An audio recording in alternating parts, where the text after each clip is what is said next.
Mari kita bayangkan, sebuah biara kuno di dataran tinggi Ethiopia tertutup kabut pagi dan dijaga oleh para imam yang berpakaian putih yang nyaris tidak pernah berinteraksi dengan dunia luar.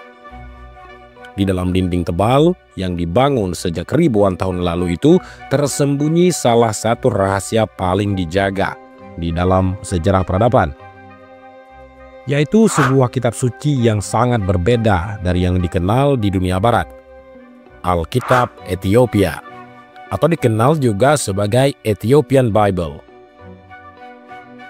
Seorang peneliti sejarah agama pada suatu ekspedisi rahasia mengaku pernah melihat sekilas salah satu salinan kuno kitab ini. Dia berkata, jika dunia tahu apa yang sebenarnya tertulis di dalamnya, katanya dalam sebuah wawancara yang nyaris tidak pernah dipublikasikan itu akan mengguncang fondasi banyak kepercayaan arus utama saat ini. Lantas, apa yang sebenarnya yang terkandung di dalam Alkitab Ethiopia hingga membuatnya dilarang untuk dibaca atau disebarluaskan di banyak negara?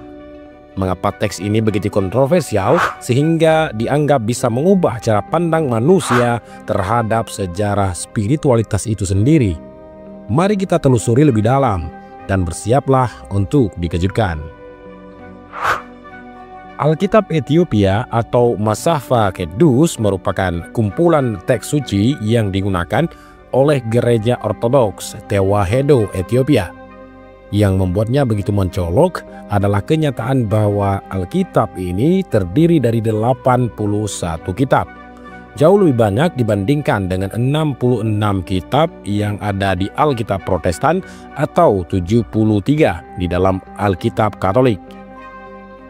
Beberapa kitab yang hanya bisa ditemukan di dalam Alkitab Ethiopia itu meliputi Kitab Henokh, Kitab Yobel, Kitab Baruch, Kitab Susanna, Kisah Bel dan Naga, Kisah Yusuf dan Asenet.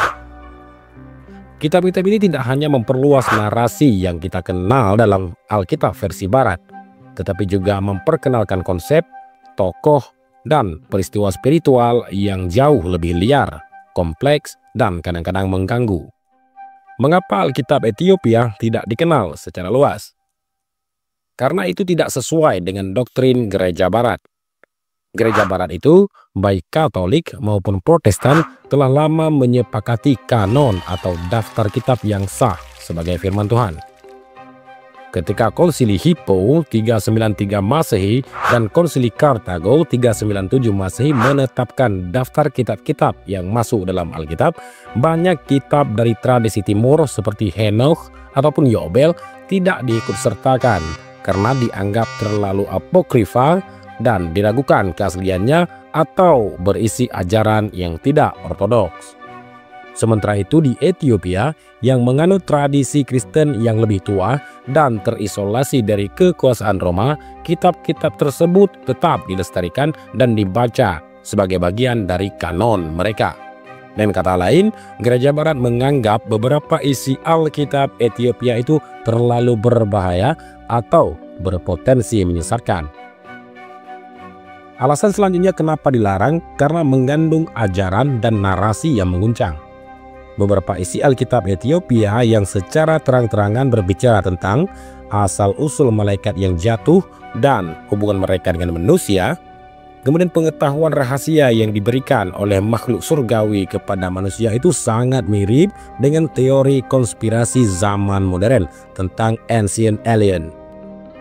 Informasi selanjutnya yang sangat berbahaya yaitu detail tentang dunia roh, surga, dan neraka yang tidak terdapat di dalam Alkitab Barat. Penjelasan lebih panjang tentang akhir zaman ini juga sangat berbahaya namun diajarkan di dalam kitab tersebut. Hal ini tentu sangat berbeda dengan versi Wahyu Yohanes. Banyak teolog modern percaya bahwa jika kitab-kitab ini dibuka ke publik secara luas, itu akan memicu perdebatan besar tentang apa itu kebenaran dalam konteks iman Kristen. Selanjutnya alasan kenapa ini dilarang adalah ada hubungan erat dengan tradisi Yahudi dan kuno Mesir.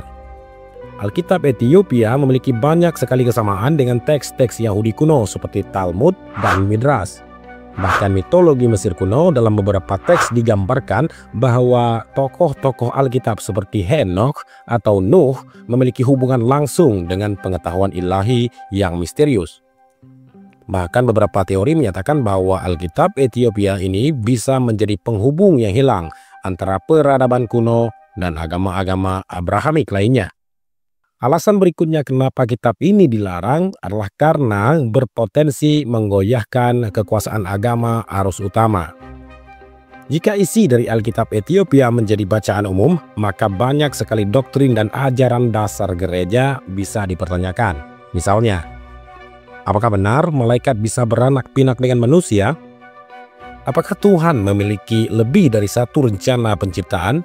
Atau siapa sebenarnya para anak Allah yang disebut di dalam kitab Kejadian 6? Pertanyaan-pertanyaan ini tidak hanya menggugah keimanan seseorang, tetapi juga menantang otoritas gereja-gereja besar yang telah berabad-abad melakukan penafsiran terhadap Alkitab.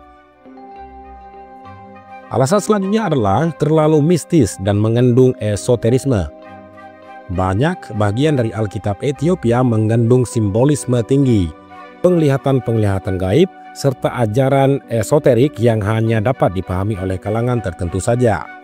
Gereja-gereja modern cenderung menghindari bentuk spiritualitas yang dianggap terlalu mistik karena sulit dikendalikan secara doktrinal dan bisa membuka ruang untuk sinkretisme atau pencampuran kepercayaan. Ketika kekuatan kolonial Eropa datang ke Afrika, mereka membawa serta doktrin dan sistem kepercayaan mereka sendiri. Banyak kekayaan spiritual Afrika termasuk Alkitab Ethiopia dianggap sebagai ancaman terhadap otoritas budaya dan agama kolonial. Alih-alih dipelajari dan dilestarikan, Alkitab Ethiopia dikategorikan sebagai teks lokal atau primitif. Meski pada kenyataannya teks-teks ini lebih tua daripada Alkitab Latin Vulgata sekalipun. Apakah dunia akan siap menerima kebenaran ini? Seiring dengan meningkatnya minat masyarakat terhadap sejarah alternatif, teori konspirasi, dan spiritualitas non-konvensional, perhatian terhadap Alkitab Ethiopia pun ikut meningkat. Banyak sarjana independen, YouTuber sejarah, hingga peneliti spiritual mencoba membuka tabir misteri yang disimpan dalam kitab-kitab kuno ini. Namun pertanyaan besar tetap menggantung. Apakah manusia benar-benar siap menerima versi sejarah yang berbeda dari yang selama ini kita pelajari di gereja atau di sekolah? Dan apakah pembukaan kebenaran ini akan membawa kepada pencerahan atau kekacauan? Meskipun dilarang secara tak resmi dan disisihkan dari percakapan utama dalam teologi Kristen modern, Alkitab Ethiopia terus dibaca dan dijaga dengan penuh hormat oleh jutaan umat di Ethiopia dan Eritrea.